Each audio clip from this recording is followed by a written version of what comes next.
Greeting and salutations to everyone. As the Nobel Prize in Literature 2022 introduced to many of us, the classic Ernaux, this video is to celebrate the writer, who is one of a kind. She is now, in the list of Nobel Laureate, for the courage and clinical acuity, with which she uncovers the roots, estrangement and collective restraints, of personal memory. A diary entry, excerpted in the Paris Review, which is stated as, "I want perfection in love, as, I believe, I attained a kind of perfection in writing with a woman's story. That can only happen through giving, while throwing all caution to the wind." This explains her fearlessness. For the 82-year-old Ms. Ernaux, who hails from a small town in Normandy, where her parents ran a grocery store and café, success came with her fourth book in 1983, La Place, which is translated by Tanya Leslie into A Man's Place. It's a memoir about her roots, written in utmost grief after her father's death. In distinguished society, grief at the loss of a loved one is expressed through tears, silence and dignity.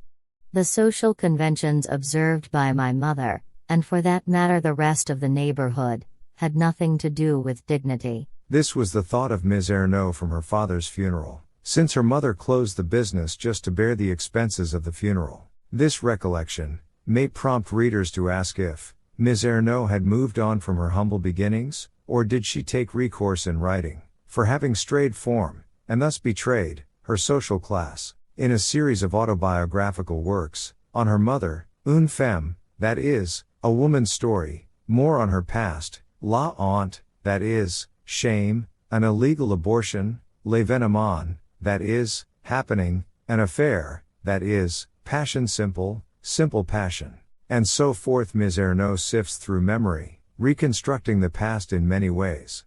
Her influences are varied, ranging from the writer of the Quotidian, Marcel Proust, to French sociologist, Pierre Bourdieu, who stood up for the marginalized. The epigraphs of her books can be from Paul Auster, The Invention of Solitude, a memoir on fatherhood after his dad's passing, or from Anton Chekhov, or from Japanese fiction writer Yuko Tsushima, who once said, "I write fiction, but I experience the fiction I write." Gender, class, female behavior, desire. Ms. Ernaux pursues her favorite theme as if she is seeking the truth. In his appraisal of Ms. Ernaux's oeuvre, Anders Olsen of the Nobel Committee says her writing, a political act, opens our eyes for social inequality. And for this purpose she uses language as a knife, as she calls it, to tear apart the veils of imagination. From September last year, I did nothing else but wait for a man. Thus begins Simple Passion, where Ms. Ernaux blurs the line between fact and fiction, to write about a 2-year relationship with a Russian diplomat, who was married. During that time, she is indifferent to everything else, but actions related to this man, called A. in the novel, and S. in her journal.